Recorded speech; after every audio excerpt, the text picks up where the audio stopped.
Theatre for Conservation, or eco-theatre, aims at imparting an environmental message. Often these companies tour rural areas to educate people in looking after their environment.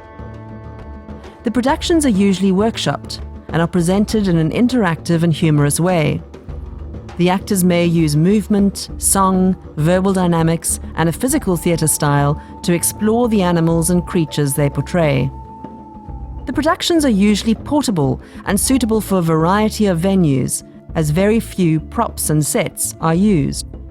Well-known practitioners of this genre are Nicholas Ellenbogen's company, Theatre for Africa. Ellenbogen's company has won numerous awards worldwide.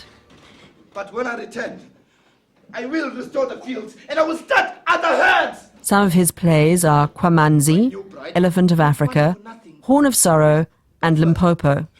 Before anything else can be accomplished, the elephant bull must die. Hey, Paulo. Let the bull go in peace.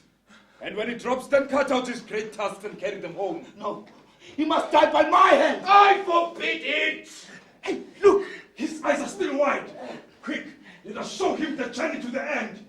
Theatre for Africa had a great deal of influence in Southern Africa because of a number of workshops that they gave to artists across the region. They focused on depicting the life of the African bushveld with great accuracy. Animal movements, dance, drumming, and traditional African instrumentation combine to bring the images of the bush to life.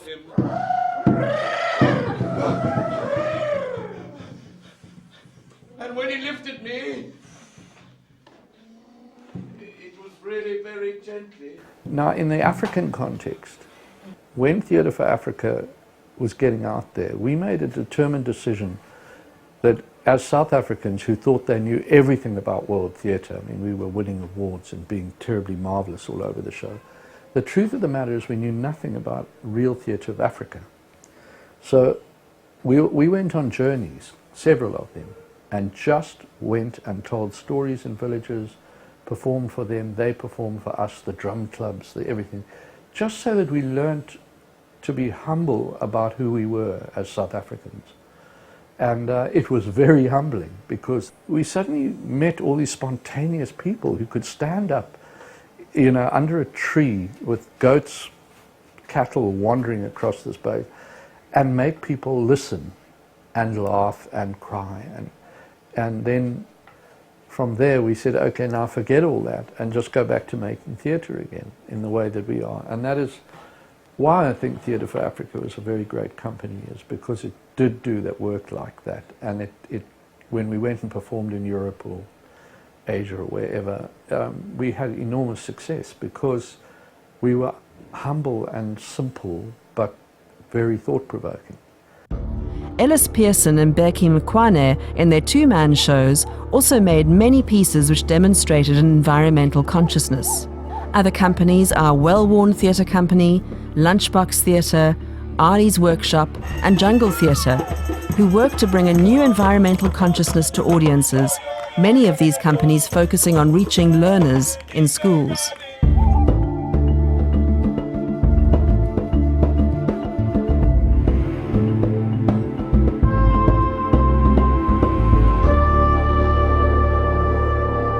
Jungle Theatre Company and the International Fund for Animal Welfare, I4, have been working together for about 10 years.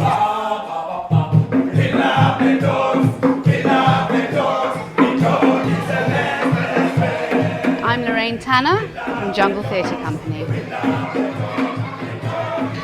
They get to learn with each other and learn about each other and also learn about taking care of their pets. This initiative is very important for children in South Africa. It brings an equal education opportunity for them to come to the theatre and learn in a multi-sensory way. Theatre is a fantastic educational tool, appeals to many different facets of learning, and it enables us to reach children in different ways so that they can carry the important messages of caring for animals back home to their families and their communities. Many professional theatre companies visit schools with plays that deal with environmental issues, health issues, and social problems.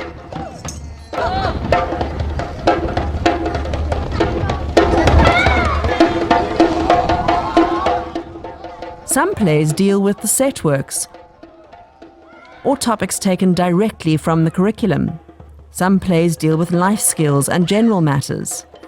In The Ogreling, a child ogre is faced with moral choices when he goes to school for the first time. Always listen to the teacher. Answer yes, ma'am, no, ma'am, and always look at the blackboard. What's a blackboard, ma'am? Oh, you'll recognize it when you see it. Here's a snack in your lunch.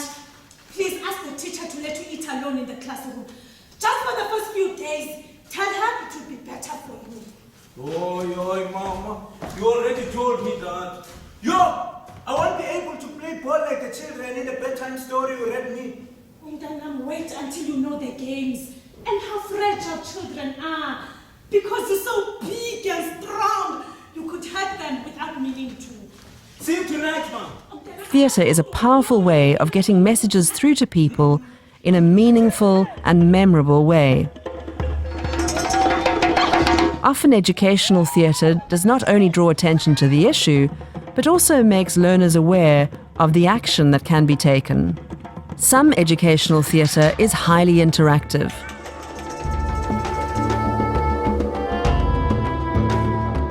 Having an agenda does not guarantee quality, however.